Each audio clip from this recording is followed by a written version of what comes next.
તમારામાં સકારાત્મકતા હોય, ત્યારે તમારો નિષ્ફળતાનો સમય ચાલતો હોય, ધૈર્યનો સમય ચાલતો હોય, એ વખતે પણ તમે પરફોર્મન્સ આપી શકો, જે તમારા જીવનનું અને કારકિર્દીનું મુખ્ય સંચાલક પરિબળ બની જાય.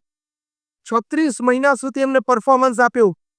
ફરી વખત elusive test call which is the rarest of the rare, અને એમને આવ્યો. એ ટેસ્ટમાં એમને પ્રથમ ઇનિંગ્સમાં હાફ સેન્ચુરી કરી. He cemented his place in the playing 11. બીજા 16 વર્ષ સુધી શ્રીલંકા માટે રમ્યા. 16 સેન્ચુરી કરી, 6 ડબલ સેન્ચુરી કરી, 5000 રન ટેસ્ટ ક્રિકેટમાં કર્યા. And today he is an idol of inspiration for the youth when it comes to positivity in adversity. કે જીવનમાં પછડાટ તો આવે, કારકિર્દીની શરૂઆતમાં પ્રતિકૂળતા ઊભી થાય, પણ નિર્ણય કર્યો હોય, નિશ્ચય રાખ્યો હોય કે આ માર્ગ મેં નક્કી કર્યો છે, આ માર્ગ પર ચાલવાની મારી હિંમત છે, આત્મવિશ્વાસ હોય કે આ માર્ગ પર ચાલવા માટે મારી પાસે યોગ્ય કળા પણ છે, એ આત્મવિશ્વાસમાંથી જે નિર્ણય નક્કી થાય, એ નિર્ણય જે અડગ રહે, એ કહેવાય પોઝિટિવિટી ઇન એડવર્સિટી. એટલે પહેલી અગત્યની વાત છે નિર્ણય. ડિસાઇડ, નક્કી કરવું. બીએપીએસ સંસ્થાના સ્થાપક બ્રહ્મ સ્વરૂપ શાસ્ત્રીજી મહારાજ એક સરસ વાત કરતા, જે વાત પ્રમુખ સ્વામી મહારાજના મુખે પણ આપણે ઘણી વખત સાંભળી છે. તેઓ શ્રી કહેતા કે કોઈ પણ નિર્ણય કરતા પહેલા 100 વિચાર કરવાનો કે આ યોગ્ય છે કે કોઈ યોગ્ય છે, એટલે કે પ્રોઝ એન્ડ કોન્સ એના વિચારી લેવા. પણ એક વાર નિર્ણય લીધો કે આપણે આ માર્ગે ચાલવું છે, પછી 100 વિઘ્ન ઊભા થાય તો પણ ઊભા ન રહેવું, એ બ્રહ્મ સ્વરૂપ શાસ્ત્રીજી મહારાજનો સિદ્ધાંત હતો. અને એ સિદ્ધાંત ઉપર જ પ્રમુખ સ્વામી મહારાજ બીએપીએસ સંસ્થા વિશ્વવ્યાપી બનાવી.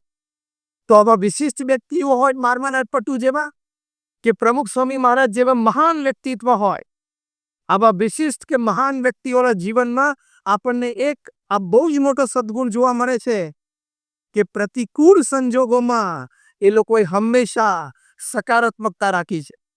પ્રમુખ સ્વામી મહારાજને લંડનમાં પોતાના ગુરુ યોગીજી મહારાજના સંકલ્પ અનુસાર ભવ્ય શિખરબદ્ધ મંદિર કરવાનો સંકલ્પ થયો, અને એની માટે કાર્ય આવ્યું. ત્યાં એક સબબ હેરોમાં જમીન લેવાની, પણ આજુબાજુના રેસિડન્સે કેસ કર્યો કે ભાઈ અમારી પીસ અને પ્રાઇવેસી બધું હણાઈ જશે. કોર્ટમાં કેસીસ ચાલ્યા, સિગ્નેચર કેમ્પેઇન ચાલી, અને પ્રોસિજરના અંતે એવો નિર્ણય આવ્યો કે બીએપીએસ સંસ્થા અહીંયા મંદિર નહીં બાંધી શકે. પ્રમુખ સ્વામી મહારાજ બરોડામાં હતા અને લંડનથી ટ્રસ્ટીશ્રીઓએ ફોન કરીને પ્રમુખ સ્વામી મહારાજને કહ્યું કે સ્વામી આપણે કેસ હારી ગયા. હવે એ બહુ જ મોટો સેટબેક હતો ને. તમે કોઈ પ્રોજેક્ટ માટે જમીન ખરીદી હોય, એનું પ્લાનિંગ થઈ ગયું હોય, પ્લાન્સ ડિઝાઇન થઈ ગયા હોય, અને પછી ફૂલ એન્ડ ફાઇનલ જજમેન્ટ આવે કે તમે એ મંદિર નહીં બાંધી શકો. It was a big setback. પ્રમુખ સ્વામી મહારાજને જ્યારે ફોન ઉપર આ સમાચાર આપ્યા ત્યારે પૂજ્ય વિવેક સાગર સ્વામી ત્યાં હતા. એ આ પ્રસંગના પ્રત્યક્ષ સાક્ષી. પ્રમુખ સ્વામી મહારાજના ચહેરા ઉપર લકીર ફરી. પહેલું જ વાક્ય બોલ્યા, જેવી ભગવાનની ઈચ્છા. See, he teaches us how to stabilize ourselves. આવા પ્રસંગોથી આવી મહાન વ્યક્તિ આપણને શીખવાડે છે કે જ્યારે પ્રતિકૂળ સંજોગો ઊભા થાય ત્યારે પોતાની જાતને સ્થિર કેવી રીતે કરવી. પહેલી વાત કરી જેવી ભગવાનની ઈચ્છા. બીજી વાત પ્રમુખ સ્વામી મહારાજે કરી કે આપણે આપણો પુરુષાર્થ કરી દેલો, હવે જે પરિણામ આવ્યું એ આપણે સ્વીકારી લેવા. એટલે આ વાસ્તવિકતા પર વિચાર, ઇન્ટ્રોસ્પેક્શન, કે આપણે આ પ્રોજેક્ટની સફળતા માટે યોગ્ય પુરુષાર્થ મૂકેલો. Did I put in all the resources to bring success to this project? If yes, પછી જે પરિણામ આવ્યું એ ખેલદિલીપૂર્વક સ્વીકારી લેવા. અને પણ ત્રીજી વાત આ કરી, પોઝિટિવિટી જો પ્રમુખ સ્વામી મહારાજની. એમણે કહ્યું કે આપણે નક્કી કર્યું છે કે લંડનમાં મંદિર કરવું છે, સાથે બેસીને નિર્ણય કર્યો છે, તો કરવું તો છે. બીજી જમીન શોધવા માંડો. બીજી જમીન શોધાની, નિસ્તનમાં મંદિર થયું, અને જ્યારે પ્રતિષ્ઠા થઈ ત્યારે રીડર્સ ડાયજેસ્ટે લખ્યું કે it is the 8th wonder of the world. દુનિયાની 8મી અજાયબી. પ્રમુખ સ્વામી મહારાજ હતાશા અને નિરાશામાં ગરકાવ ના થઈ ગયા કે ભાઈ આપણે તો મંદિર કરવું હતું, આ લોકોએ ના પાડી, આપણી ભાવના તો સારી હતી પણ ના થઈ શક્યું, એમ કરીને અદબ બાળીને બેસી નહીં જવાનું. આવી મહાન વ્યક્તિઓના જીવન ચરિત્ર દ્વારા શીખવાડે છે come what may, once decided it has to happen. મારી સાથે રિપીટ કરજો, કમ વોટ મે. આ નક્કી કરી રાખવાનું કે મેં આ નિર્ણય 100 વખત વિચારીને લીધો છે, પછી કોઈ પણ સંજોગોમાં પરિસ્થિતિ, દુઃખની, પ્રતિકૂળતાઓની, આપણા સ્વભાવ પ્રકૃતિની સંજોગો, પરિસ્થિતિઓ જીવનમાં ઊભી થવાની જ છે, પણ એમાં હારવું નથી, થાકવું નથી, બેસી જવું નથી, હતાશ નથી થવું, નિરાશ નથી થવું. એ નિર્ણય કરી રાખવા, તેમાંથી ખૂબ પોઝિટિવિટી જન્મે અને એમાંથી પછી રસ્તા સુધી. જો તમે પરિસ્થિતિ સામે હારી ગયા, જો તમે પરિસ્થિતિ સામે ઝૂકી ગયા, તો જીવન હારી ગયા. અને આમાં તો એવું છે, 70-80 વર્ષનું જીવન છે, એક ખોટી એક્ઝિટ હાથમાં આવી ગઈ, જેમ અમેરિકામાં ખોટી એક્ઝિટ લઈ લીધી તો પાછળ અડધો પોણો કલાકે માંડ રસ્તા પર આવે, એમ ખોટી એક્ઝિટ એક આવી ગઈ ને એટલે 10-15 વર્ષનો ચકરાવો થઈ જાય. પછી ખબર પડે કે આ રસ્તે તો ખોટું જતો રહ્યો, પણ ત્યારે પછી ઘણું મોડું થઈ ગયું હોય. ભારતને 2 સચિન તેંડુલકર મળવાના હતા, પણ એક જ મળ્યા. એનું કારણ નેગેટિવિટી ઇન એડવર્સિટી. એક સરસ પ્રસંગ તમને કહું. સચિન તેંડુલકર જ્યારે પ્રેક્ટિસ કરતા હતા નેટ્સ પર, ત્યારે એમની સાથે એમના મિત્ર હતા અનિલ ગુરવ. આ અનિલ ગુરવ, એમનું સિલેક્શન ઓફ શોટ્સ, એમનું ફૂટવર્ક, એમનું ટાઈમિંગ એ સચિન તેંડુલકર કરતાં ઘણું સારું હતું, એવું કોચ રમાકાંત અચરેકર કાયમ કહેતા. સચિન તેંડુલકર અને વિનોદ કાંબલી બંનેને રમાકાંત અચરેકર કહેતા કે જ્યારે અનિલ ગુરવ રમતા હોય ત્યારે તમારે બેસીને એને જુઓ. He is a book in motion, he is coach in practice. એ ખાલી પ્રેક્ટિસ કરતા હોય તો તમને કોચિંગ મળશે. અનિલ ગુરવ જે બેટ વાપરતા હતા ડબલ એચ, તો એ વખતે સચિન તેંડુલકર પાસે એવું બેટ નહોતું. સચિને પોતાના જીવન ચરિત્રમાં લખ્યું છે કે મને ઘણી વખત આવા સારા બેટથી રમવાની ઈચ્છા થાય, ત્યારે પોતે શરમાળ પ્રકૃતિ એટલે અનિલ પાસે માંગી ન શકે, એટલે કોચને કે અનિલને કોને મને બેટ આપે, એટલે કોચ એને કે એક સારો તેવું આવું સારું બેટ અપાવું, તારે સેન્ચુરી કરવાની. સચિન હા પડે, સચિન સ્કોર પણ કરે. રમાકાંત અચરેકરે પ્રેસમાં 4 યંગસ્ટર્સ સચિન તેંડુલકર, વિનોદ કાંબલી અને અનિલ ગુરવને પ્રેઝન્ટ કરેલા અને જાહેરમાં બોલેલા કે 3 જણા ભારત માટે રમશે એનો વિશ્વાસ છે, પણ એમાં અનિલ ગુરવ પહેલા રમશે. અનિલ ગુરવ 15 વર્ષના હતા ત્યારે એમને બિરુદ મળેલું કે he is the Vivian Richards of Mumbai. મુંબઈના વિવ રિચર્ડ્સ છે. આવી એક વ્યક્તિ જેની માટે સચિન તેંડુલકર એવું કહેતા કે જો એ ભારત માટે રમ્યા હોય તો બેટિંગના રેકોર્ડ્સ ઇટર્નલ થઈ ગયા, એટલે કે શાશ્વત થઈ ગયા. પણ નાઉ લિસન કેરફુલી. અનિલ ગુરવને એક જીવનમાં એડવર્સિટી, પ્રતિકૂળતા ઊભી થઈ. એમના સગા મોટા ભાઈ, એવું કહેવાય છે, એવું લખાણું છે કે દારૂના લતે ચડી ગયા, કોઈ અંડરવર્લ્ડ ગેંગ સાથે જતા રહ્યા, અને એવી પરિસ્થિતિમાં પોલીસ ઇન્ક્વાયરી ઘરે આવે. એમના ભાઈ ના હોય તો આની ઇન્ક્વાયરી કરે, એમના માતૃશ્રીની ઇન્ક્વાયરી કરે. ઘણી વખત એમના માતાને પોતાને બંને જણાને ત્યાં પોલીસ સ્ટેશન બોલાવે. એમ કરતા કરતા અનિલ ગુરવ થોડા ડિસ્ટર્બ થવા માંડ્યા. ઇમોશનલ બેલેન્સ રહ્યું રે, કારણ કે આ પ્રસંગો ઘણી વખત બન્યા. એના મોટા ભાઈ દારૂ પીને આવે એટલે ઘરમાં ઝઘડો કરે, પડોશમાં ઝઘડો કરે, એટલે ઘરમાં પાછો બધો ઝઘડો આવે, એ બધું એ જોવે, સહન કરવું પડે, ફેસ કરવું પડે. એટલે એ બી પ્રેક્ટિસ ઉપર અસર થવા માંડી.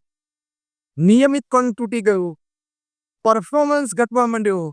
રમાકાંત અચરેકર કોચે ખૂબ પ્રયત્ન કર્યો કે તું ઘર છોડીને હું તને બીજી વ્યવસ્થા કરું, પણ એ આ પ્રતિકૂળ સંજોગોને ઝઝૂમી ન શક્યા. અને અલ્ટિમેટલી બહુ જ ગેપ પડવા માંડી એમની પ્રેક્ટિસમાં, એટલે પરફોર્મન્સ બહુ જ ઘટી ગયું. ડોમેસ્ટિક સર્કિટમાંથી બહાર નીકળી ગયા. આજે જ્યારે આ વાત આપણે સમજીએ છીએ, સાંભળીએ છીએ, ત્યારે અનિલ ગુરવ 50-52 વર્ષની ઉંમરે મુંબઈમાં નાલા સોપારોમાં એક 10x10ની રૂમમાં રહે છે, અને એવું કહેવાય છે ને એવું લખાણું છે કે એ પણ પોતે એ લીકર એડિક્ટ થઈ ગયા. ક્યાં પહોંચવાના હતા અને ક્યાં પહોંચી ગયા? એક જ કારણ કે પ્રતિકૂળ સંજોગને એ ઝઝૂમી ન શક્યા. પ્રતિકૂળ સંજોગોમાં એ પોતે પોઝિટિવિટી ના રાખી શક્યા. એ સકારાત્મકતા જો ન રહે તો તમે સંજોગો સામે હારી જાઓ. અગેન, પ્રતિકૂળ સંજોગો તો દરેકના જીવનમાં આવવાની જ છે. It is part and parcel of life. 1996ની સાલમાં પ્રમુખ સ્વામી મહારાજની સાથે અમે બધા સંતો ત્યાં અમેરિકામાં શિબિરો માટે ગયેલા. તે વખતે તો મોબાઈલ ફોન જૂજ શરૂ થયેલા, એટલે કોઈનું ફોલોઅપ લેન્ડલાઇન ઉપરથી થતું હોય તો લેન્ડલાઇન ઉપર કોઈને ફોન કરે ને એ વખતે ટેલિફોન એક્સચેન્જમાંથી જો સામેવાળે એંગેજ હોય એટલે કે બીજી લાઈન ઉપર વાત કરતા હોય કે ટોનના બદલે એક સરસ ઓડિયો કસેટ વાગતી હતી. એ બહુ સુંદર હતી. એમાં એવી વાત સાંભળવા મળતી કે life is like a box of chocolate. જીવન કેવું છે? ચોકલેટની બોક્સ જેવું છે. એ વખતે અમેરિકામાં નાના બાળકો એકબીજાને બર્થડે ગિફ્ટ આપે તો ચોકલેટ બોક્સ આપતા, પણ એ ઢાંકણું ના હોય. આ બહુ સમજવા જેવી વાત છે. એને ઢાંકણું ના હોય, લીડ ના હોય, ખાલી એક નાનું કાણું પાડવાનું અને એક નાના બાળકની આંગળી અંદર જાય એટલું જ કાણું પડે અને રોજ એને એક જ ચોકલેટ પર થોડી મહેનત કરવી પડે. મહેનત કરીને એક ચોકલેટ બહાર કાઢે અને પછી એ ચોકલેટ ખાય. તો આ એંગેજ ટોન વખતે એક્સચેન્જમાંથી એ ઓડિયો કસેટ વાગતી કે life is like a box of chocolates. પછી બહુ સુંદર વાત હતી કે તમારે રોજ સવારે પ્રયત્ન કરવાનો કે તમને કંઈક સફળતા મળે. જેમ નાનો બાળક રોજ સવારે પ્રયત્ન કરે કે એક ચોકલેટ મને મળે. પ્રયત્નના અંતે, હવે બહુ સમજવા જેવી વાત છે, પ્રયત્નના અંતે જે ચોકલેટ મળે પછી એ લાંબી હોય કે ટૂંકી હોય, ગોળ હોય કે ચોરસ હોય કે લંબચોરસ હોય, લાલ હોય, પીળી હોય કે સફેદ હોય, એ બ્રેપર વાળી હોય કે બ્રેપર વગરની હોય, જે ચોકલેટ હાથમાં આવે એ ખાઈ આનંદ કરી સંતોષ માનવો કે આજે એક ચોકલેટ તો મળી. This is called positive. કારણ કે જીવનમાં કાયમ આપણને જે જોઈએ છે નથી મળતું. તમારામાંથી ઘણા બધા બેકા હશે જેને ડિગ્રી એન્જિનિયરિંગમાં એડમિશન જોઈતું હતું, પર્સન્ટેજ ઓછા આવ્યા, ડિપ્લોમામાં જવું પડ્યું. તમારામાંથી ઘણા બધા હશે જેને મેડિસિનમાં જવું હતું, પર્સન્ટેજ ના આવ્યા એટલે પછી ડેન્ટિસ્ટ તરીકે હવે કારકિર્દી કરશે. Life is like a box of chocolates. અને ભવિષ્યમાં પણ આવશે કે તમારા જીવનસાથી તમારે આજ તમારે નક્કી કરવા હતા પણ ના પણ થાય. હા, it's part and parcel of life. You decided but the other person did not. તમે નક્કી કર્યું કે આ વ્યક્તિને મારા જીવનસાથી બનાવી છે, પણ સામેવાળી વ્યક્તિએ ન પણ નક્કી કર્યું હોય. આવી બધી જ પરિસ્થિતિમાં આ દ્રષ્ટાંત યાદ રાખવાનું કે life is like a box of chocolate. સવારે પુરુષાર્થ કર્યા પછી સાંજે જે ચોકલેટ હાથમાં આવે એ સમજવાનું કે ભગવાને મારી માટે એ ચોકલેટ બનાવી હતી. કાર્યની દ્રષ્ટિએ, સંબંધની દ્રષ્ટિએ એ ચોકલેટ કહીને આબેગ કરી લેવાનો કે બરોબર છે, ફાઇન, આઈ એમ હેપી.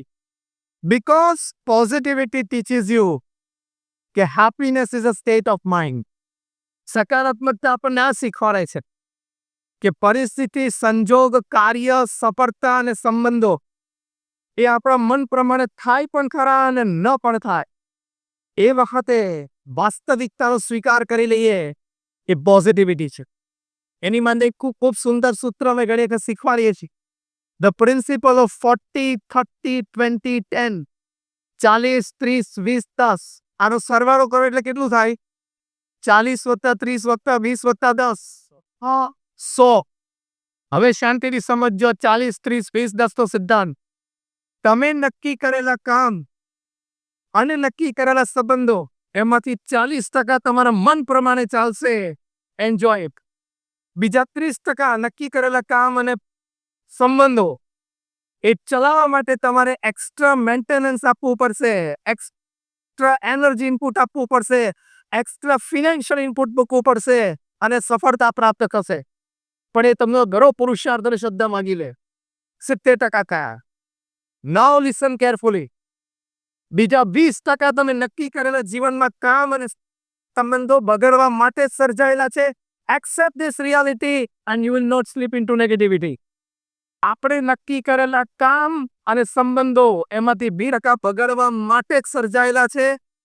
આ દુનિયાની 750 કરોડ અબજના જીવનની આ વાસ્તવિકતા છે. એ સ્વીકારી લેવાનું. કેટલા ટકા થયા? 90. છેલ્લા 10% કામ અને સંબંધો. કામ તમને ભારે નિષ્ફળતા અને ભારે ખોટ લાવવા માટે આવતા હોય છે અને સંબંધો સ્પર્ધા અથવા દુષ્કર્મતા પરિવર્તિત કરવા માટે આવતા હોય છે. એ પણ સ્વીકારી લેવાનું. Either steep your competition with your best friend or enmity. જીગરજાન મિત્ર જાની દુશ્મન બની જાય. તમને બધાને અનુભવ હશે, કાં તો ક્યાંક સાંભળ્યું હશે, વાંચ્યું હશે. આ 40, 30, 20, 10 નો સિદ્ધાંત તમે સાંભળીને સમજીને સ્વીકારો તો સ્થિરતા રહેશે. મેં તો રોજ સવાર ઉઠી પ્રશ્ન કેમ ના થયું? મુખ્ય પ્રશ્ન શું હોય છે કે આ વાત કેમ ના બની? બનવી જોઈતી હતી, નહોતી બની, ના બની. હવે તારે શું કરવું છે એ બોલ. કારણ કે હવે નક્કી થઈ રહ્યું છે સરકારશ્રી દ્વારા કે પંખા ઉપર 1 કિલોનું વજન આવે એટલે પંખો તૂટી નીચે પડશે. એટલે હવે એ કાર્યક્રમ તો બહુ લાંબો નથી ચાલવાનો. ખબર પડ્યું શું કહ્યું? પંખે લતાડવાનો કાર્યક્રમ હવે લાંબો ચાલવાનો નથી. એટલે decide what you want to do. ભગવાન આપણે જન્મ્યા ત્યારે આપણી સાથે એમઓયુ નથી કર્યું. મેમોરેન્ડમ ઓફ અન્ડરસ્ટેન્ડિંગ વેપાર ધંધામાં કરતા હતા ને એમઓયુ. ભગવાન આપણી સાથે એમઓયુ કર્યું કે જ્યાં બેટા પૃથ્વી પર જાય તારી બધી જ ઈચ્છાઓ પૂરી થશે, બધા સંજોગો તને અનુકૂળ જ આવશે. જે વ્યક્તિને મળી છે તારી સાથે સારા સંબંધો રાખશે, સારી ભાવના રાખશે. નો, નેવર. ભગવાને આપણી સાથે એમઓયુ નથી કર્યું. કોઈની પાસે હોય એમઓયુ તો આંગળી ઊંચી કરો તો જોઈએ કે લાઈફ વિલ બી ગુડી ગુડી. ભગવાને કીધું છે કે life will be a box of chocolates. Repeat with me, life is a box of chocolates. Space. આખું વાક્ય ફરી કે બોલો. આ વાસ્તવિકતાનો સ્વીકાર એટલે સ્થિરતા. This is called positivity. Acceptance gives you positivity. સ્વીકારવાનું તો એ પોઝિટિવિટી છે. બીજી એક વાત છે પોઝિટિવિટીમાં, એ ક્યાંક આપણે પુરુષાર્થ, ક્યાંક આપણે પ્રયત્ન અને ક્યાંક આપણે પરિવર્તન કરવાનું છે. ચેન્જ. રોજ સવારે ઉઠીને એક વિચાર તો કરવો જ. સવારે ટાઈમ ના મળતો હોય કારણ કે 9 વાગી જતા હોય દાવ ગયા, તો રાત્રે સૂતા પહેલા આપણે વિચાર કરવો. અને એ વિચાર છે, where can I make a small positive change in myself, in my thought process, in my habit, in my behavior, so that I better fit my ecosystem. મારામાં ક્યાં પરિવર્તનની જરૂર છે? દેશી ભાષામાં તો આપણે ઘણી વખત કોકની મસ્કરી કરવા માટે બોલી જઈએ છીએ કે આમાં ખર્ચો ઘણો છે. બોલીએ છે ને એમ આપણામાં ખર્ચો તો છે જ. આમાંથી કેટલા માનો છો કે મારામાં કંઈક પરિવર્તનની જરૂરિયાત છે ને હું સંપૂર્ણ નથી? Just rays your hands. Thank you. બધા આંખ ઊંચો કર્યો. અમે તો બહુ એમ બને કે સાચો જ છું, હું સારો જ છું. 2-4 જણા તો 8-10 વાર ઊંચા કરે છે. Thank you. અમુક બધા લોકો પૃથ્વી પર એવું માને છે કે મારો અભિપ્રાય સાચો છે, મારો આ જ અનુભવ છે એટલે મારો આ પોઈન્ટ સાચો જ છે. મીટિંગમાં ચર્ચા છે અડધી વખતે મારો 20 વર્ષનો અનુભવ એટલે મારો મુદ્દો સાચો જ છે, મારું વર્તન સાચું છે, મારી વિચારધારા સાચી છે. Here is the road block to positivity. અહીંયા મોટો બ્લોક આવે છે. રોજ સવારે ઉઠીને વિચાર કરો કે where can I make a small change. પછી એ ફિઝિકલ કોઈ આપણી હેબિટ હોય, આપણા કોઈ વિચારો હોય, આપણા કોઈ અભિગમો હોય, આપણી વર્તણૂક હોય, એમાં ફેરફાર તો માંગી લે. And one small change can make a big difference. એ નાનો ચેન્જ જો આપણે લાવી શકીએ ને તો આપણે સકારાત્મકતા તરફ આવી શકીએ. નાનો જ ચેન્જ. એવા નાના નાના ચેન્જ ઘણા ભેગા થાય તેમાંથી બહુ જ મોટું પરિવર્તન આવી શકે છે. આપણામાં આપણે પરિવર્તનની જરૂર છે એ દ્રઢ માનવું. અને એવા પોઝિટિવ ચેન્જથી પોઝિટિવિટી હંમેશા રહે જ. કારણ કે એક્સિડન્ટ માણસ કરે છે. પ્રભુજી મહંત સ્વામી મહારાજ 1986ની સાલમાં સ્વામિનારાયણ અક્ષરધામ ગાંધીનગર બંધાતું હતું એ નિર્માણ કાર્ય નિમિત્તે ઘણા બધા મ્યુઝિયમ્સ અને ક્યુરેટર્સને મળીને વિચારો સારા પ્રાપ્ત થાય, પ્રેઝન્ટેશન સારું જોઈ શકે એની માટે પધાર્યા હતા. એમ કરતાં કરતાં તે જર્મની પધાર્યા. ત્યાં સ્ટટગાર્ટ, જ્યાં મર્સિડીઝ બેન્ઝનો પ્રિન્સિપલ મેન્યુફેક્ચરિંગ પ્લાન્ટ છે, ત્યાં પધાર્યા. ત્યાં જે ગાઈડ હતા એ પ્રભુજી મહંત સ્વામી મહારાજને સંતોને ટૂર કરાવતા હતા. એમાં એ બોલે કે અમે જે કંઈ અપગ્રેડ કરીએ છીએ મારા વર્ઝનમાં એની પાછળનો હેતુ એ છે કે અમે in case of an accident, જો એક્સિડન્ટ થાય તો માણસનું જીવન બચાવી શકીએ. કદાચ ભલે ગાડી ટોટલ લોસમાં જાય પણ ડ્રાઈવર અને પેસેન્જરની જાન બચી જવી જોઈએ. એમ કહીને એમણે વાત કરી કે અમે હવે એક નવું વર્ઝન લાવીએ છીએ. એમાં એક નવું ઇનોવેશન એ છે કે એક્સિડન્ટ થાય તો સ્ટિયરિંગમાંથી બલૂન બહાર નીકળે. સ્ટિયરિંગ અને ડ્રાઈવરની છાતી વચ્ચે કુશન તરીકે બલૂન આવી જાય એટલે સ્ટિયરિંગ છે વ્યક્તિની છાતીમાં પાસળીમાં ઘૂસી ન જાય. બહુ જ મોટી વાત હતી. આજે તો બધી ગાડીઓમાં મળે છે. અને હવે તો આપણે સરકારશ્રીએ કાયદો લાવ્યા છે કે ગાડીમાં 4 બલૂન જોશે, કુશન્સ જોશે. એ વખતે નવી વાત હતી. ત્યારે કોઈ સંતે પૂછ્યું કે એક્સિડન્ટ એકચ્યુઅલી કોણ કરે છે, ગાડી કરે છે કે માણસ કરે છે? તો કહ્યું પેલા કે માણસ કરે છે. તો કે સુધારો ક્યાં કરવાનો છે? તો કે માણસમાં કરવાનો છે, ગાડીમાં કરવાનો. Technology has to be updated ને. ટેકનોલોજીનો તો અપડેશન દીન પ્રતિદિન થવું જ જોઈએ. પણ ટેકનોલોજીની સાથે માણસ પણ અપડેટ થવો જોઈએ ને. માણસમાં પણ કંઈક પરિવર્તન આવવું જોઈએ ને. પોઝિટિવ પરિવર્તનનો વિચાર રાખવાનો. એટલા માટે હવે આ વાક્ય શાંતિથી સાંભળજો. Your academics, your talents, your experience, your know how, your platforms, your back support systems, your social networks can open any gate for you. But in times of adversity, only positivity will keep that gates open. First જો આ તમારી કોઈ પણ આવડત કે હોશિયારી તમારી માટે કોઈ પણ દરવાજો ખોલી શકે છે સફળતાનો. પણ પ્રતિકૂળ સંજોગોમાં સકારાત્મકતા જે દરવાજો ખુલ્લો રાખી શકશે. બાકી ડિપ્રેશન અને સ્ટ્રેસથી દરવાજો બંધ થઈ જાય છે. સારા સ્પોર્ટ્સ પ્લેયર્સ, સારા સ્ટેજ પરફોર્મર્સ, સારા બુદ્ધિજીવીઓ, સારા ઇનોવેટર્સ, સારા સાયન્ટિસ્ટ, એમના જીવનની અનેક ગાથાઓ એવી છે કે જે પ્રસંગે તારે સકારાત્મકતા ન રાખી શક્યા તો એ સ્ટ્રેસ અને ટેન્શન નીચે દબાઈ ગયા. એટલે પોઝિટિવ ચેન્જ મારામાં જરૂર છે. હું તમને 15 સેકન્ડનો સમય આપું છું. તમે બધા આંખ બંધ કરો અને એક વિચાર કરવાનો છે કે કયા એક એરિયામાં મારે પોઝિટિવ ચેન્જ લાવવાનો છે. Either your physical routine, that is day's routine, either your thought process, either your behavioral patterns. એક જગ્યાએ ક્યાં મારે પોઝિટિવ ચેન્જ લાવવાનો છે એ તમારે મનમાં નક્કી કરવું પડશે. 15 second. Your time starts now. Close your eyes. That's it. Thank you. તમે ઊભા થાઓ. Yellow T shirt. કયો વિચાર કર્યો? થોટ પ્રોસેસમાં શું ઇન્ડિવિજ્યુઅલાઇઝ, થિયરેટિકલ નહીં.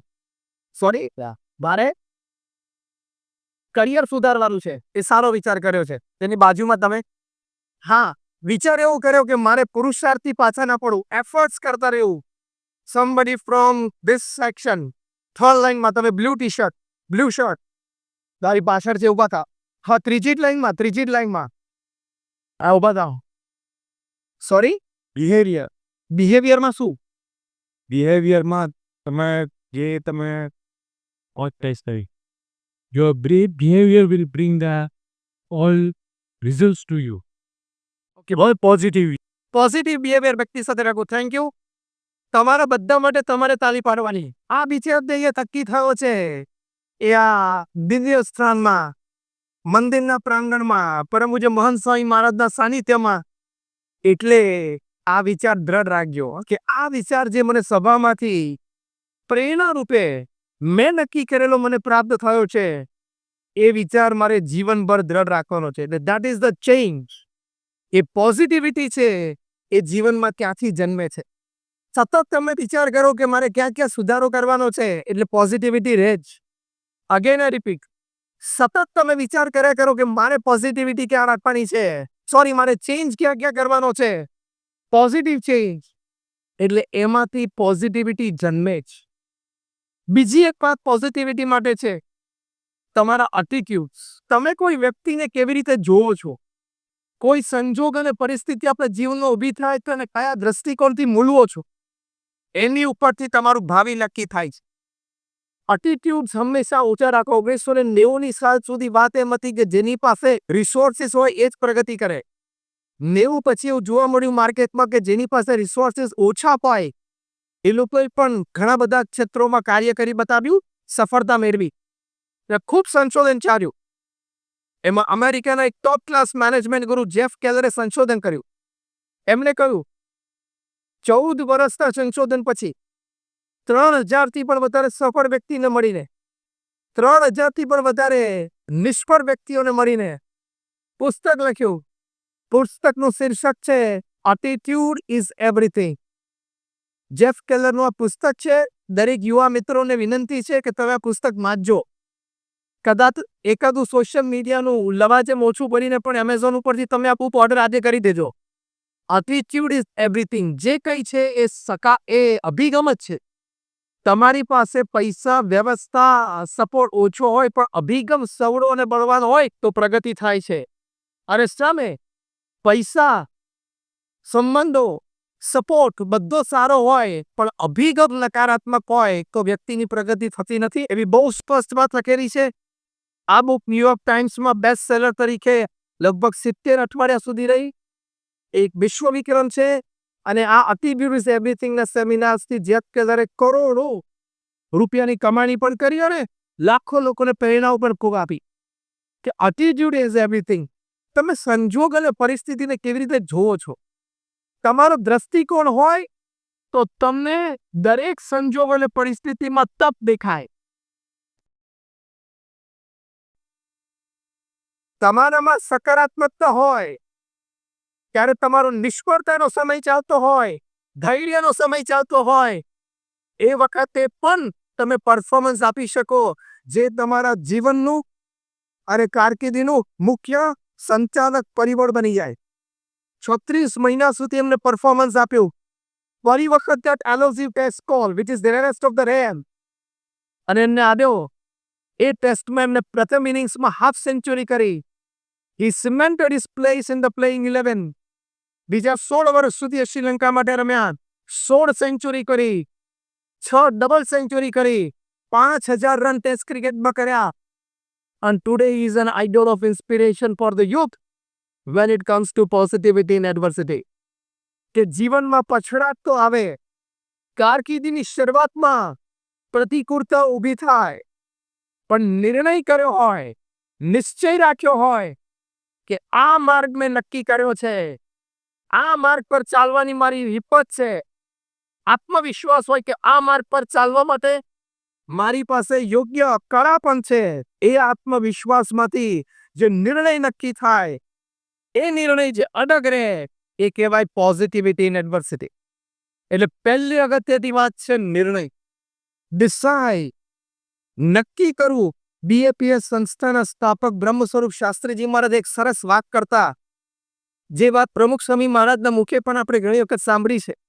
તેઓ શ્રી કહેતા કે કોઈ પણ નિર્ણય કરતા પહેલા 100 વિચાર કરવાનો કે આ યોગ્ય છે કે કોઈ યોગ્ય છે. એટલે કે પ્રોઝ એન્ડ કોન્સ એના વિચારી લેવા.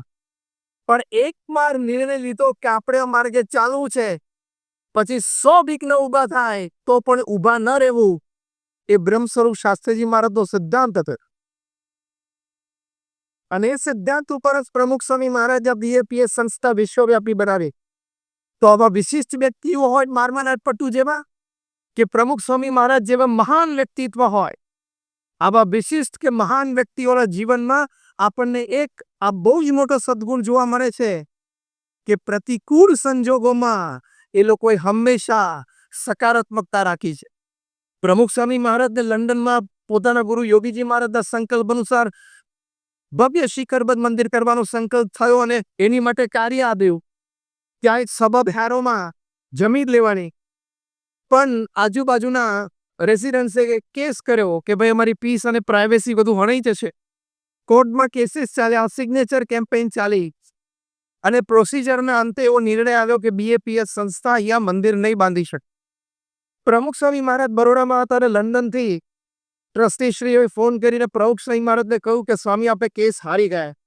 હવે એ બહુ જ મોટો સેટબેક હતો ને. તમે કોઈ પ્રોજેક્ટ માટે જમીન ખરીદી હોય, એનું પ્લાનિંગ થઈ ગયું હોય, પ્લાન્સ ડિઝાઇન થઈ ગયા હોય અને પછી ફૂલ એન્ડ ફાઇનલ જજમેન્ટ આવે કે તમે એ મંદિર નહીં બાંધી શકો, it was a big setback. પ્રમુખ સ્વામી મહારાજને જ્યારે ફોન ઉપર આ સમાચાર આપ્યા ત્યારે પૂજ્ય વિવેક સાગર સ્વામી ત્યાં હતા. એ આ પ્રસંગના પ્રત્યક્ષ સાક્ષી. પ્રમુખ સ્વામી મહારાજના ચહેરા ઉપર લકીર ફરી. પહેલું જ વાક્ય બોલ્યા, જેવી ભગવાનની ઈચ્છા. See, he teaches us how to stabilize ourselves. આવા પ્રસંગોથી આદિ મહાન વ્યક્તિ આપણને શીખવાડે છે કે જ્યારે પ્રતિકૂળ સંજોગો ઊભા થાય ત્યારે પોતાની જાતને સ્થિર કેવી રીતે કરવી. પહેલી વાત કરી જેવી ભગવાનની ઈચ્છા. બીજી વાત પ્રમુખ સ્વામી મહારાજે કરી કે આપણે આપણો પુરુષાર્થ કરી દેલો, હવે જે પરિણામ આવ્યું એ આપણે સ્વીકારી લેવા. એટલે આ વાસ્તવિકતા પર વિચાર, ઇન્ટ્રોસ્પેક્શન, કે આપણે આ પ્રોજેક્ટની સફળતા માટે યોગ્ય પુરુષાર્થ મૂકેલો. Did I put in all the resources to bring success to this project? If yes, પછી જે પરિણામ આવ્યું એ ખેલદિલીપૂર્વક સ્વીકારી લેવા. અને પણ ત્રીજી વાત આ કરી, પોઝિટિવિટી જો પ્રમુખ સ્વામી મહારાજની. એમણે કહ્યું કે આપણે નક્કી કર્યું છે કે લંડનમાં મંદિર કરવું છે, સાથે બેસીને નિર્ણય કર્યો છે તો કરવું તો છે. બીજી જમીન શોધવા માંડો. બીજી જમીન શોધાની, નિસ્તનમાં મંદિર થયું. અને જ્યારે પ્રતિષ્ઠા થઈ ત્યારે રીડર્સ ડાયજેસ્ટે લખ્યું કે it is the 8th wonder of the world, દુનિયાની 8મી અજાયબી. પ્રમુખ સ્વામી મહારાજ હતાશા અને નિરાશામાં ગરકાવ ના થઈ ગયા કે ભાઈ આપણે તો મંદિર કરવું હતું, આ લોકોએ ના પાડી, આપણી ભાવના તો સારી હતી પણ ના થઈ શક્યું. એમ કરીને અદબ બાળીને બેસી નહીં જવાનું. આવી મહાન વ્યક્તિઓના જીવન ચરિત્ર દ્વારા શીખવાડે છે, come what may, once decided it has to happen. મારી સાથે રિપીટ કરજો, કમ વોટ મે. નહીં, આ નક્કી કરી રાખવાનું કે મેં આ નિર્ણય 100 વખત વિચારીને લીધો છે. પછી કોઈ પણ સંજોગોમાં પરિસ્થિતિ, દુઃખની, પ્રતિકૂળતાઓની, આપણા સ્વભાવ પ્રકૃતિની સંજોગો પરિસ્થિતિઓ જીવનમાં ઊભી થવાની જ છે. પણ એમાં હારવું નથી, થાકવું નથી, બેસી જવું નથી, હતાશ નથી થવું, નિરાશ નથી થવું. એ નિર્ણય કરી રાખવા. તેમાંથી ખૂબ પોઝિટિવિટી જન્મે અને એમાંથી પછી રસ્તા સુધી. જો તમે પરિસ્થિતિ સામે હારી ગયા, જો તમે પરિસ્થિતિ સામે ઝૂકી ગયા તો જીવન હારી ગયા. અને આમાં તો એવું છે 70-80 વર્ષનું જીવન છે. એક ખોટી એક્ઝિટ હાથમાં આવી ગઈ, જેમ અમેરિકામાં ખોટી એક્ઝિટ લઈ લીધી તો પાછળ અડધો પોણો કલાકે માંડ રસ્તા પર આવે, એમ ખોટી એક્ઝિટ એક આવી ગઈ ને એટલે 10-15 વર્ષનો ચકરાવો થઈ જાય. પછી ખબર પડે કે આ રસ્તે તો ખોટું જતો રહ્યો. પણ ત્યારે પછી ઘણું મોડું થઈ ગયું હોય. ભારતને 2 સચિન તેંડુલકર મળવાના હતા પણ એક જ મળ્યા. એનું કારણ નેગેટિવિટી ઇન એડવર્સિટી. એક સરસ પ્રસંગ તમને કહું. સચિન તેંડુલકર જ્યારે પ્રેક્ટિસ કરતા હતા નેટ્સ પર ત્યારે એમની સાથે એમના મિત્ર હતા અનિલ બુરો. આ અનિલ બુરો એમનું સિલેક્શન ઓફ શોટ્સ, એમનું ફૂટવર્ક, એમનું ટાઈમિંગ એ સચિન તેંડુલકર કરતાં ઘણું સારું હતું એવું કોચ રમાકાંત અચરેકર કાયમ કહેતા. સચિન તેંડુલકર અને વિનોદ કાંબલી બંનેને રમાકાંત અચરેકર કહેતા કે જ્યારે અનિલ ગુરવ રમતા હોય ત્યારે તમારે બેસીને એને જુઓ. He is a book in motion, he is coach in practice. એ ખાલી પ્રેક્ટિસ કરતા હોય તો તમને કોચિંગ મળશે. અનિલ ગુરવ જે બેટ વાપરતા હતા ડબલ એચ, તો એ વખતે સચિન તેંડુલકર પાસે એવું